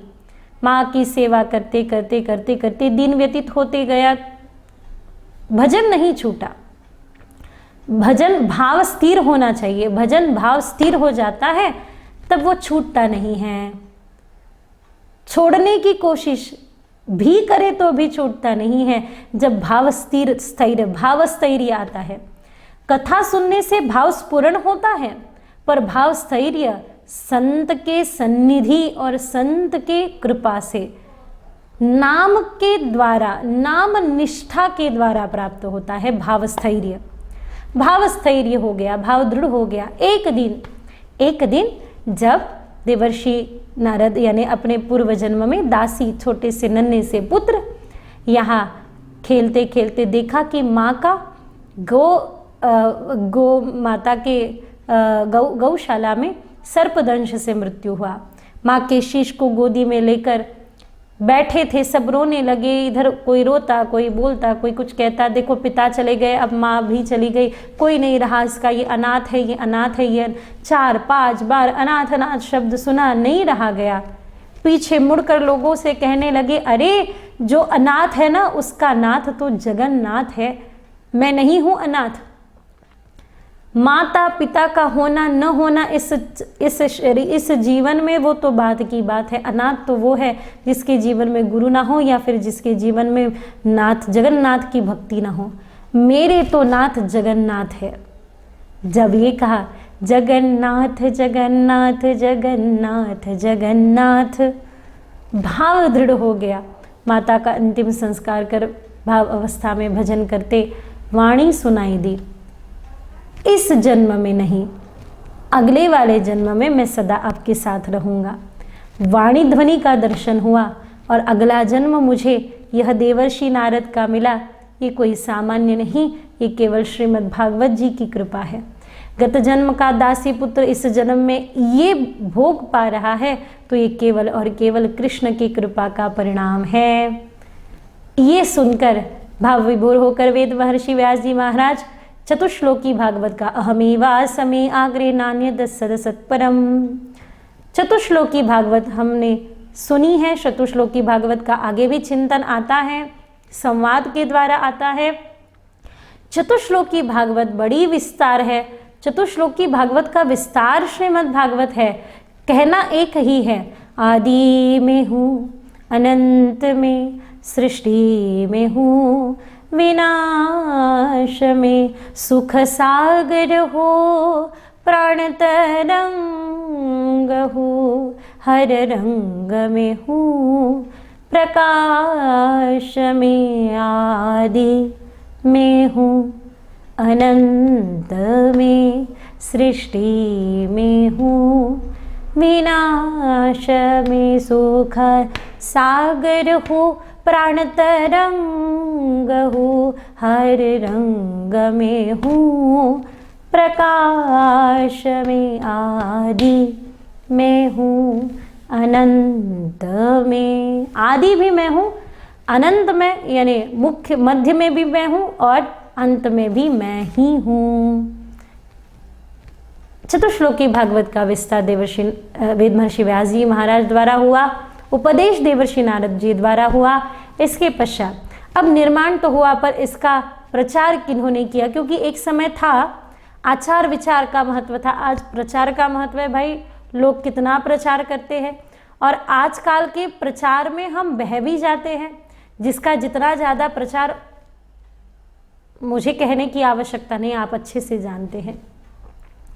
इसीलिए शायद हमारे रमे हुए संत प्रचार प्रसार से बड़े दूर रहते हैं, प्रचार के ऊपर ज़्यादा ध्यान नहीं देते। हाँ, पर हरि नाम का प्रसार बहुत करते हैं, उनके द्वारा प्रसार होता है। जैसे फूल फूल अपने सुगंध का प्रचार नहीं करता, देखो मैं कितना सुगंधित, नहीं, वो सुगंध का प्रसार करते रहता है। वो तो फिर जैसे कोई एक समर्थ पंडित, समर्थ पुजारी की दृष्टि उस फूल पे जाती है, उस सुगंध से फूल पे जाती है, वो फूल को उठाकर भगवान के चरणों तक ले जाता है, वैसे ही एक साधक का जीवन प्रचार में रहे न रहे, प्रसार में रहे, नाम का प्रसार होते रहे। उनके द्वारा समर्थ गुरु खुद आएंगे, इस स्थान से उठाकर उनके चरणारविंद तक निश्चित ही पहुंचा देंगे। इसके पश्चात अब प्रचार का समय है, पर श्रीमद् भागवत का ठीक है प्रचार भी करिए, पर कैसा प्रचार करें? जैसा प्रचार मीराबाई सा ने कहा। प्रचार कौन सा किया? प्रसार नाम का, प्रचार का रूप धीरे धीरे आगे लोगों ने दे दिया, यानी गली गली जाऊं मैं तो हरि नाम गाऊं, मैं अनर्थ बातों का प्रचार नहीं करूंगी। खुद के नाम के प्रचार की क्या आवश्यकता है? कहते हैं श्रीमद् भागवत कथा पर देखा जाए तो हमारे आगे न जाने क्या क्या पदवियाँ लगती है, वाणी भूषण, विद्वान, परम ज्ञान, जो भी है, यहाँ बैठे हैं हम उनके नाम का प्रसार करने। हम कभी कभी कहते भी हैं, अगर कभी कभी किसी कथा स्थल पे बहुत ज़्यादा चिट्ठियाँ, कभी कभी ऐसा होता है ना आयोजक की ओर से, बहुत स्थान पर नहीं होता, प्रभु कृपा से मुझे इतने सुंदर यत्र ऋत्वार यजमान, यानी इतने अच्छे यजमान हमेशा प्राप्त होते हैं कि जिनका नाम ले न ले उनको कोई मतलब नहीं होता। पर कभी कभी ऐसा होता है ना कि नाम पे नाम की चिट्ठी आ रही है, नाम पे नाम की चिट्ठी आ रही है, तो मैं कभी कभी अक्सर कह भी देती हूँ, आपने हमें आपका नाम कहने के लिए बुलाया है या फिर वो परम सत्य नाम कहना है? आप बता दीजिए तो हम बताएं। नहीं, नाम रूप रंग से साधक को बचना है। अगर नाम रूप रंग से साधक को बचना है तो वो सच्चा प्रचारक नहीं, प्रसारक तो जरूर कहलाएगा।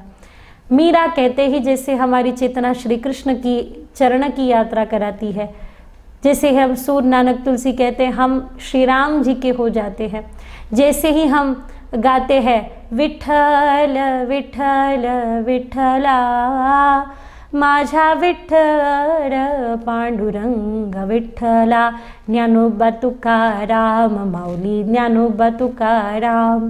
ज्ञानोबा तुकोबा, इनके नाम लेते ही तुकाराम महाराज, ज्ञानोबा, इनके नाम लेते ही हमारा हृदय पंढरपुर तक पहुंच जाता है, विठ्ठल के चरण के दर्शन कर आता है। ये है जिन संतों ने भगवान के नाम का प्रसार नित्य किया, उन अब इस जीवन का एक ही लक्ष्य है, नाम हमारा लेते ही याद ईश्वर की आए, ये जीवन की सबसे बड़ी सार्थकता है। हमारे नाम में वैसे भी क्या आज है, कल नहीं है, परसों नहीं रहेगा। वो मराठी में कहते आले किती संपले किती गेले, आले किती गेले किती संपले भरारा, परी रे तुझा नामाचा अजूनी धरा। आते रहेंगे लोग, जाते रहेंगे, इस धरती पे कितने शूरवीर आए, आते रहेंगे जाते रहेंगे, पर तेरा नाम एक साजा दूजा न कोई, तेरा नाम एक साजा दूजा न कोई, तेरा नाम एक साजा। और फिर इसके बाद इसका प्रचार प्रसार कौन करेगा? चुरा गया सुखदेव जी महाराज को। सुखदेव जी महाराज जन्म लेते ही जहाँ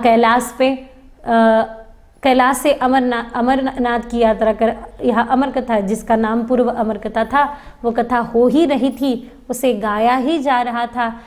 शिव जी के द्वारा दशम स्कंद में माता पार्वती जी को निद्रा देवी, जानते तो होंगे निद्रा देवी को, निद्रा देवी प्रसन्न हो गई। अब जैसे ही निद्रा देवी लगी तब यहाँ कथा तो चल रही थी, शिव जी कथा सुना रहे थे, पर कोई हुंकारी भर रहा की ध्वनि निरंतर चल रही थी। किनकी थी ये ध्वनि? विगलित चगलितम अंड, वहाँ एक विगलित अंड पड़ा था जिसकी इस अवर कथा के सुनने मात्र से शुक शावक जी की पुनः एक बार क्यों मूर्छा थी। भगवान श्री कृष्ण वैकुंठ धाम गमन करने के बाद इस धरती पे फिर से उस धारा को सुनना बड़ा कठिन हो गया था। राधा जी की गोदी, श्री राधा जी की गोदी में निरंतर खेलने वाले यह शुक पड़े थे उस अंड में। कथा सुनते ही पुनः मूर्छा जाने के बाद दौड़े, पीछे पीछे शिव जी, आगे आगे सुखदेव जी, और यहाँ वेद महर्षि व्यास जी इनकी पत्नी, जिनकी उबासी से भगवान सुखदेव गर्भ में प्रवेश करते हैं और एक नहीं दो नहीं 12 वर्ष मात्र गर्भ में निवास करने के बाद बाहर आते हैं, जिनको पाने के लिए दौड़ते हुए वेद महर्षि व्यास जी महाराज, हे पुत्र पुत्रेति तन्मयतया तर्वो विनेदूतमं सर्वभूत हृदयम मुनिमानतोस्मित, हे पुत्र कहते दौड़ते हुए चलते। झरने पर कोई स्त्रियां स्नान कर रही थी, उन्होंने इनकी ओर देखकर तो वस्त्र नहीं पहने, पर तुरंत वस्त्र पहन लिए व्यास जी की ओर देखकर। तो व्यास जी ने पूछा, भाई हम तो बुजुर्ग हो चुके, अब नेत्रों से ठीक दिखता भी नहीं है, मेरे पुत्र युवावस्था में हैं, उनकी ओर देखकर वस्त्र न पहने, कोई कारण? और यहाँ बहुत बड़ा कारण है। चर्म दृष्टि से अगर देखा जाए तो वो तो बालक की अवस्था में, और दिव्य दृष्टि से देखा जाए तो वे दिगंबर हैं, उनमें कोई भाव नहीं, कोई स्त्री नहीं, कोई पुरुष नहीं, वो तो केवल एक ही तत्व में रहे, उनके लिए तो केवल एक ही तत्व है। एक गुफा में जाके छुप गए। पीछे पीछे वेद महर्षि व्यास जी महाराज जाकर भी फिर से सुखदेव जी प्राप्त नहीं हुए, नहीं भी हुए, उसके पीछे एक लीला तो करनी ही थी। और वो लीला क्या थी? जब वेद महर्षि व्यास जी महाराज के शिष्यगण भागवत जी के श्लोक गाते गाते गोचरण करते करते पहुँचे, कहा था गोचरण करते करते श्लोकों को गाना और आधा गाना, जो कहे पूरा करो उनको मेरे पास ले आना, क्योंकि पता था आकृष्ट तो केवल इन श्लोकों से ही हो सकता है किसी का हृदय। तो गा रहे हैं, बरहा पीड़म नटवर वपु कर्णयोर कर्णिकारम बिभ्रद्वास कनक कपिशम वैजयंतीम क्षमालाम। गाते गाते सुनते सुनते सुखदेव जी ने बार बार वही सुना और दौड़े दौड़े आए। अरे उनके अधरों पर जरा मुरली भी दे दो, बिना वंशी के कैसे होगा श्रृंगार पूर्ण मेरे ठाकुर जी का, गोविंद का। और तब रंध्रन वेणु अधर सुधया पूरयन गोपवृंदे वृंदारण्यम स्वपद रमणम प्राविशद गीत कीर्ति। सुनते ही भाव विभोर होकर कहे, मुझे भी ले चलो वहाँ जहाँ ये पवित्र श्लोकों का गान है, जहाँ मुझे मिलेंगे ये पवित्र श्लोक। आश्चर्य हुआ वेद महर्षि व्यास जी महाराज को। आज तक सुखदेव जी को कोई आकृष्ट नहीं कर पाया। न वहाँ कोई स्त्रियाँ स्नान कर रही थी, ना उनकी ओर मन आकर्षित हुआ, न मेरे पुकार से मन आकर्षित हुआ, न कोई लोभ, न कोई माया जगी, न मोह जगा मन में। आज मेरे पुत्र को, सुखदेव जी को अगर कोई खींच कर ले आया है, वो श्रीमद् भागवत जी के श्लोक है। धन्य ये पुत्र जो प्रॉपर्टी में श्रीमद् भागवत पाना चाहते हो, धन्य वे पिता प्रॉपर्टी में भागवत जी देते हैं।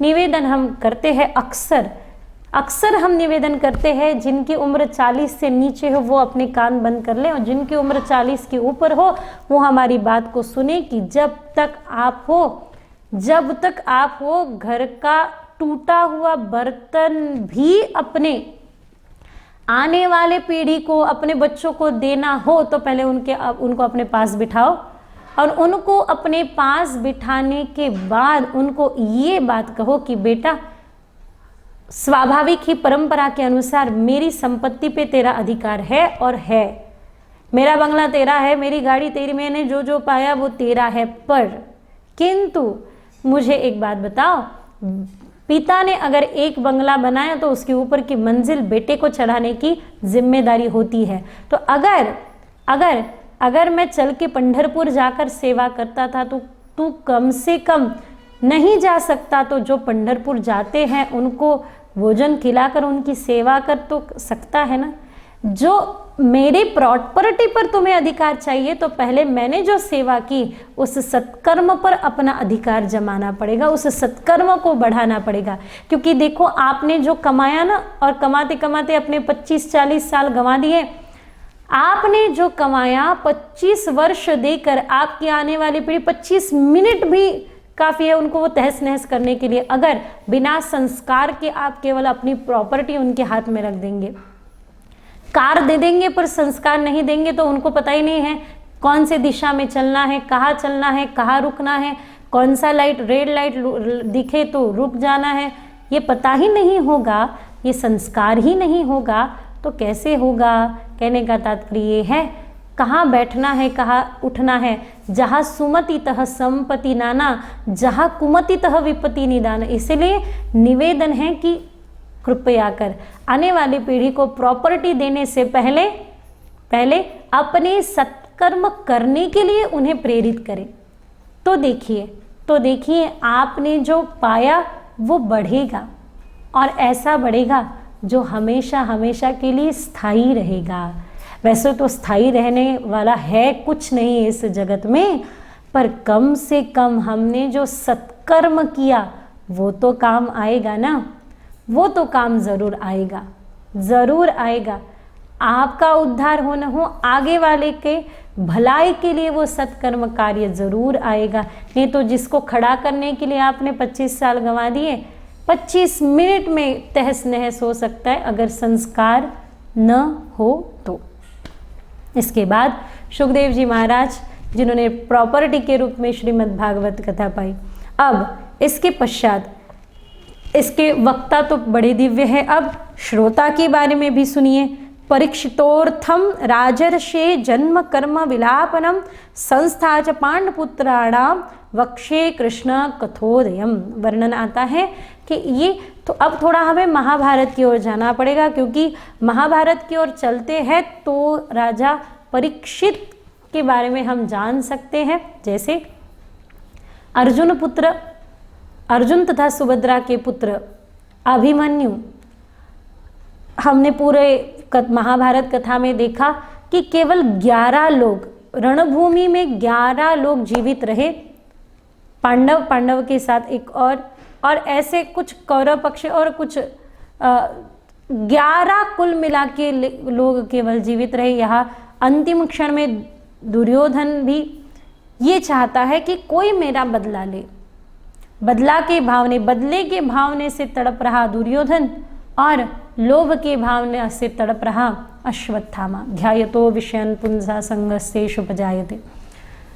चुपके से अश्वत्थामा प्रयास करता है कि हम पांडवों को मार सके। भगवान लीला करते हैं, पांडवों को अपनी कक्षा में सुलाकर वहाँ द्रौपदी के 5 पुत्र का वध होता है, कोई नहीं बचा। अब आशा केवल एक है, अभिमन्यु के गर्भ में, अभिमन्यु की पत्नी उत्तरा के गर्भ में जो पल रहा है वो बालक। यहाँ जब अश्वत्थामा ने इन 5 पुत्रों को मारा, द्रौपदी के आगे बड़ी विचित्र स्थिति थी ये। और इस समय अग्निपुत्री क्या निर्णय लेती है, देखिए। अग्निपुत्री इसलिए कहा, अग्नि पर जानबूझकर पैर गिरे या फिर आप खुद होके रखे, जानबूझकर खुद होके रखे या फिर गलती से गिरे। अग्नि का काम करती है, दाह करती है। पर द्रौपदी समझदार है। द्रौपदी ने कहा, मुच्यता मेषो ब्रह्मणो नितराम माँ रोदिदस्य जननी यथा हम पति। इसे छोड़ दो, एक बार नहीं 2 बार, छोड़ दो इसे, छोड़ दो। क्यों? गुरुपुत्र है, दूसरा ब्राह्मण पुत्र है। मुझे जैसे दुख हुआ वैसे दुख इसकी माँ को ना हो। द्रौपदी समझदार है। छोड़ दिया गया, पर अश्वत्थामा ने बदला लेने हेतु प्रहार किया उत्तरा के गर्भ पर। उत्तरा दौड़ी भगवान की ओर चली, क्योंकि द्रौपदी ने बताया था जब मुझ पे संकट आया तो कोई काम नहीं आया। भरी सभा में द्रौपदी ठाड़ी, लाखों राज हमारी, तुम बिन मोरी कौन खबर ले, गोवर्धन गिरिधारी, गोवर्धन गिरिधारी। जब द्रौपदी ने भी पुकार लगाई तो भगवान कृष्ण दौड़े आए। तुम अपने जीवन में उत्तरा जब समय आए तब एक ही आशा एक राम, दूजी आशा तजिए। दौड़ी, पाहि माम पाहि महादेवन देव जगतपते। भगवान रक्षा करते हैं। महाभारत की युद्ध में हाथ में शस्त्र अस्त्र न लेने का संकल्प लेने वाले भगवान एक हाथ में 2 आयुध धारण कर उत्तरा के गर्भ की रक्षा करते। ये सारी कथाएं हम क्यों सुन रहे हैं? हम कहीं भीतर प्रवेश कर सके राजा परीक्षित जी के द्वारा। इस हेतु से गर्भ में प्रवेश कर एक हाथ में दो दो आयुध धारण कर रक्षा करते हैं कि मैं केवल अपने भक्तों की रक्षा नहीं तो भक्त के वंश परंपरा की भी रक्षा करूंगा, ये दायित्व मेरा है। कोई कन्या पुत्र होती जे सात्विक तयाचा हरिक वाटे देवा।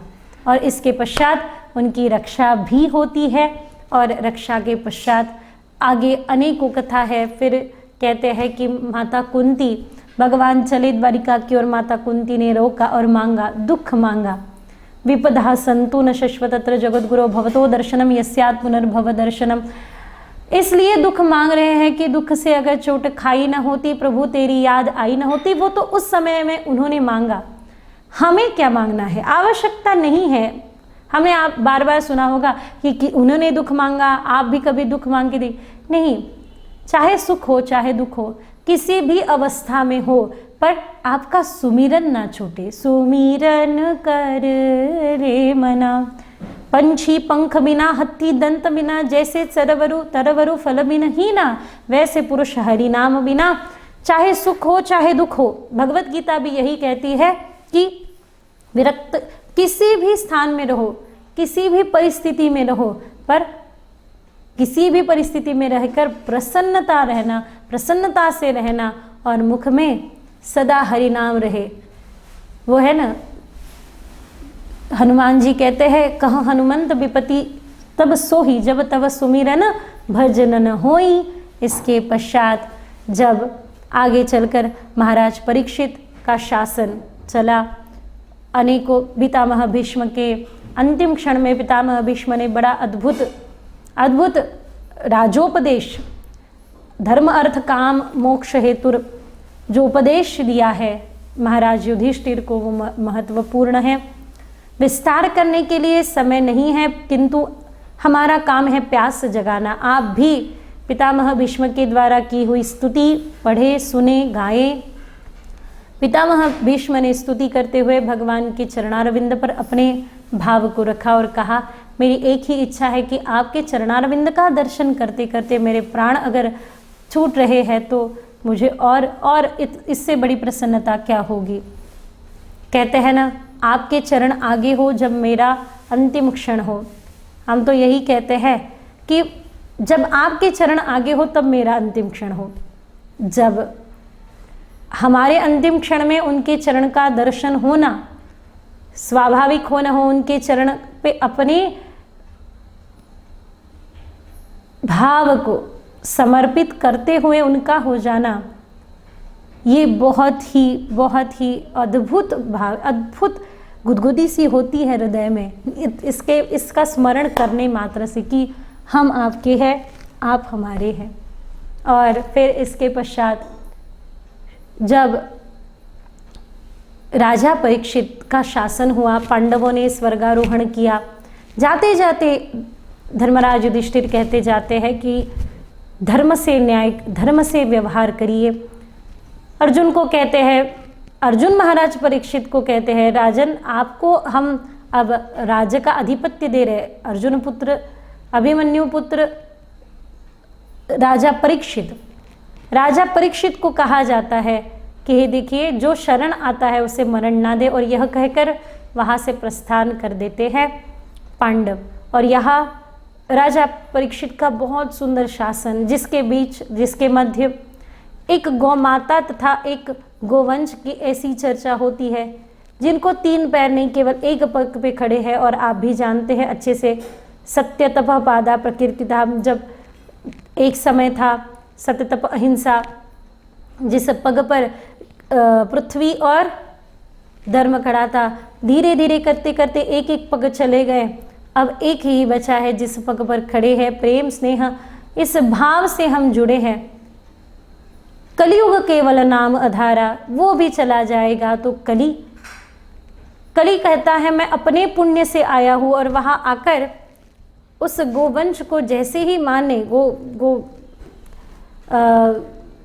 नंदी को जैसे ही मानना आरंभ कर देता है, राजा परीक्षित रोकते हैं, कहते हैं कि ठीक है, आपको स्थान चाहिए तो आपको स्थान मिलेगा, पर इन धर्म, गौमाता यानी पृथ्वी और धर्म के मध्य में आपको स्थान मिले न मिले, पर यहाँ जहाँ कली है, कहाँ कहाँ कली है, यूतम पानम, जहाँ धन देकर कोई खेल खेला जाता है वहाँ कली है, जहाँ मद्यपान होता है वहाँ कली, स्त्रीयम सोना, जहाँ स्त्री का अपमान होता है, विक्रय होता है, वहाँ कली है। आपके राज्य में ऐसा कुछ नहीं है, ऐसा कोई स्थान दे तो स्वर्ण, पर कौन सा स्वर्ण, कुबुद्धि से कमाए हुए स्वर्ण में। और ऐसा था राजा जरासंध का मुकुट। राजा जरासंध के मुकुट में कली जा बैठा। आज तक जो कली चरण में था उस कली को मुकुट के रूप में अपने शीश पर धारण कर लिया। शिकार हेतु गए राजा परीक्षित। जब शिकार नहीं मिलती, पानी से व्याकुल होकर महामुनि शम्मिक जी के आश्रम में प्रवेश कर देते हैं। पानी पानी, जल जल जल कहते कहते वहाँ तो समाधि लगी थी। शम्मिक जी कुछ भी नहीं बोलते। ये देखकर मरा हुआ वहाँ पड़ा सर्प उठाकर गले में डाल दिया जाता है। और जब राजा परीक्षित डालकर वहाँ से चलते हैं तो संत अवज्ञा का फलु ऐसा जरियू नगर अनाथ कर जैसा पुत्र श्रृंगी ये देखकर हाथ में जल लेकर शाप देते हैं। 7 दिन में ही तक्षक सर्प का दंश होकर तुम्हारा मृत्यु निहित है महाराज। देखते हैं, सुनते हैं महाराज। शम्मिक ऋषिसिंह का यह शाप शम्मिक जी जब सुनते हैं तो कहते हैं, अरे क्या कर दिया बालक, स्वाभाविक है, परोपकार वचन मन का है, ये संत का स्वाभाविक धर्म होना चाहिए, जाकर उन्हें उस शाप दे आओ। कली को अपने दूर करते ही पता चल जाता है कि संत का अपमान मेरे जीवन में ये कैसे संभव है, कैसे कर पाया, ये कैसे मुझसे हुआ। देखिए कभी कभी समय ऐसा होता है कि कभी कभी कुछ घटित पाप भी समय के परिणामवश होता है। और का करे रंग कहा है। महाप्रभु वंशी अवतार श्री हरिवंश जी महाराज, अगर आपने कभी हित चतुरासी का दर्शन किया हो तो वह कहते हैं कि कितने भी विपरीत ग्रह क्यों न हो, जो कृष्ण भक्त है का करे नौ ग्रह रंग, कुछ नहीं कर पाते जब श्री कृष्ण की भाव भक्ति हृदय में हो, भक्ति सदा दृढ़ हो। अब महाराज परीक्षित चले। कहाँ पहुँचना है पता नहीं, कहाँ जाना है पता नहीं, कहाँ जाकर रुकना है पता नहीं। है गंगा के किनारे पर फिर भी प्यासे है। और प्यासा जीव, जब प्यासा जीव भटकता है ना तो सुध लेने उन्हें आना पड़ता है। तुम बिनुल मोरी कौन खबर ले, तो वो आते हैं सुध लेने। राजा परीक्षित चले हैं। अब कहाँ पहुँचे, पहुँचने के लिए थोड़ा सा समय तो लगेगा। द्वितीय दिन ध्रुव चरित्र तक पहुँचना चाहिए, पर समय के अभाव से आप सब जानते हैं। वैसे भी हम चाहते हैं कि हम लूट सके इस राम नाम के, लूट सके तो लूट कहाँ है ना, लूट सके। लोग कहते हैं कि भगवान लुटाने आए, खुशियाँ लुटाने आए। सत्य तो ये है वो लुटाने नहीं आए, वो भक्तों को, उन्होंने भक्तों को नहीं लूटा है, भक्तों ने उन्हें लूटा है। बड़ा भाव सुंदर है, हम सब मिलके गाएंगे।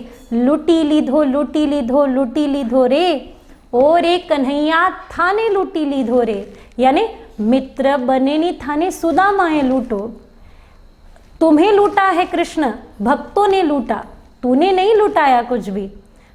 आपको ये थोड़ा टेढ़ा मेढ़ा लगेगा, थोड़ा उल्टा भी लग सकता है, पर हम कृष्ण के भक्त हैं ना, थोड़े टेढ़े होते हैं। एक माता जी वृंदावन में बिहारी जी के दर्शन कर कह रहे थे, हे कृष्ण हे गोविंद, सदा दृष्टि रहे तुम्हारी मुझ पे, और तेरी डोर मेरे हाथ, तेरी डोर राधे गोविंद राधे गोपाल, तेरी डोर मेरे हाथ, तेरी डोर मेरे हाथ। तो महात्मा ने किसी पूछ लिया, भाई तेरी डोर मेरे हाथ नहीं होती, मेरी डोर तेरे हाथ होते। बोले बड़ा नटखट है ये, बड़ा चंचल है, अगर मैं अपनी डोर इसके हाथ में दे दूं तो बहुत नचाएगा, पता नहीं कहाँ चला जाएगा। अच्छा तो ये है मैं ही इसे बांध के रखूं, इसलिए तेरी डोर मेरे हाथ। ऐसे हम टेढ़े भक्त हैं उस टेढ़े कन्हैया के, तो इसलिए उन्होंने नहीं लूटा है, उन्होंने नहीं लूटा है हमें, हमने उनको लूटा है। प्रेमिका बने नी तमे राधा ये लूटो, प्रेम करवानी तमे बांधी दी धोरे, ओ रे कन्हैया ताने लुटी ली धोरे। प्रेम करने के लिए बांध दिया है। माता बने नी तन में यशोदा ये लूटो, माता बनकर यशोदा ने लूटा और माखन खवड़ावी तमें बांधी दी डोर। माखन खिलाने के लिए तुम्हें बांधा है। ऐसे एक एक सत्संग करिनी तमें अमिया ऐसे लूटो। सत्संग करिनी तमें बांधी दी धोरे, ओरे कन्हैया तमें लूटी री दोरे। तो आइए इस भाव को सुनते हैं, कथा विश्राम करते हैं। कल तक राजा परीक्षित निश्चित जहाँ पहुँचेंगे उस भाव का भी दर्शन करेंगे। पर हाथों से ताली बजाते हो, करताल हाथों से ताली बजाएं, भाव से इस भजन का आनंद लें, श्रवण करें और भाव भक्ति विभोर होते हुए इस कथा का गान करें, इस कथा को सुने। निवेदन है आप सबको ज़्यादा से ज़्यादा लोगों तक इस कथा को शेयर करिए, सबको देखने के लिए सुनने के लिए कहिए। कृष्ण जन्माष्टमी के विशेष हो रही इस उपलक्ष्य निमित्त कथा बहुत ही अद्भुत है। आप सब लोगों तक इस कथा को पहुंचाइए, शेयर करिए। शेयर करते हैं बांटने से बढ़ता है, इसलिए बांटने से आनंद अवश्य बढ़ेगा। आप सब लोगों तक इस कथा का आनंद ज़रूर बांटिए और भजन लुटी लीधो से पूर्णाहुति की ओर बढ़ते हैं। हरे कृष्ण। लुटी लीधो रे, लुटी लीधो रे, ओरे कन्हैया थाने लुटी लीधो रे, ओरे कन्हैया थाने लुटी लीधो रे। लुटी लीधो रे,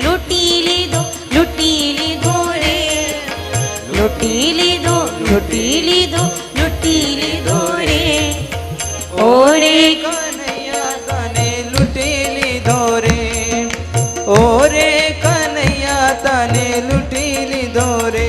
हरि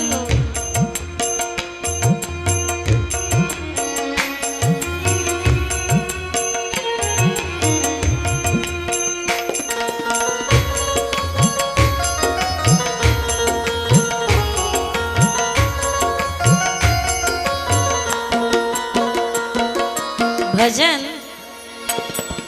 जरी गुजरातीमध्ये असेल तरी देखील आपल्याला त्याचा अर्थ कळण्याकरता खूप परिश्रम घेण्याची आवश्यकता नाही, कारण सत्य कोणत्याही भाषेमध्ये होतं, हृदयामध्ये स्थिर होऊनच जात असतं। लुटी लीधो हे प्रभो, तू आम्हाला लुटून दिलं, आमचा भ्रम आहे, आम्ही तुला लुटून घेतलं। मग कोणी लुटलं तुला? माता बनिनी तने यशोदाए लूटो, माता बनिनी तने यशोदाए लूटो। माखण खवडावी तने बांधी दी धोरे, माखण खवडावी तने बांधी दी धोरे। अरे ओरे कन्हैया थाने लुटी लीधो रे, ओरे कन्हैया थाने लुटी लीधो रे। हरि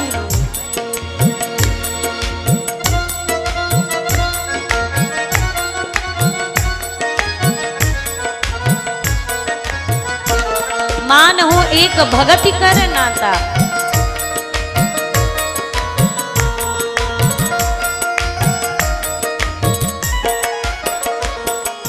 मित्र बनिनी तनी सुदामाये लूटो।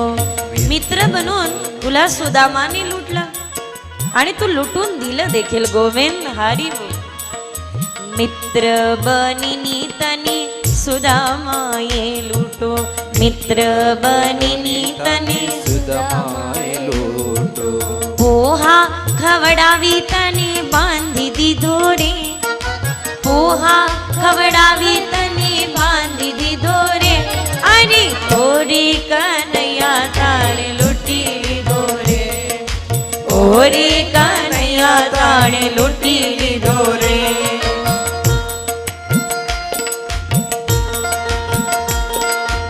हरि बोल।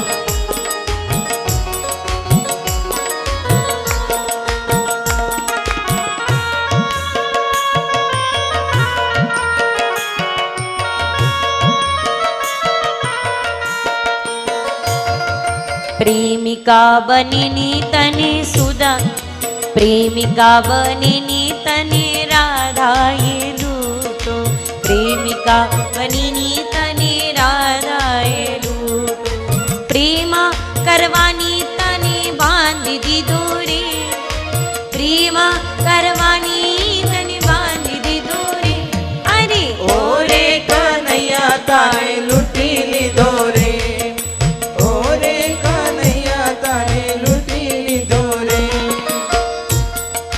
डावा हात वरती करू. मग डावा हात माहिती, हात वरती करून टाळ्या का वाजवायच्या? आपल्या अवतीभोवती आभा आहे, आपल्या अवतीभोवती आभा आहे.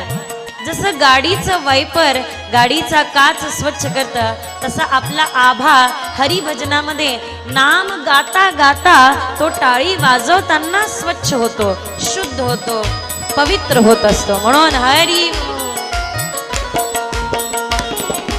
सत्संग करिनी तनी अमियासी लूटो, सत्संग करिनी तनी अमियासी लूटो, सत्संग करिनी तनी बांधी दी धोरे, सत्संग करिनी तनी बांधी दी धोरे.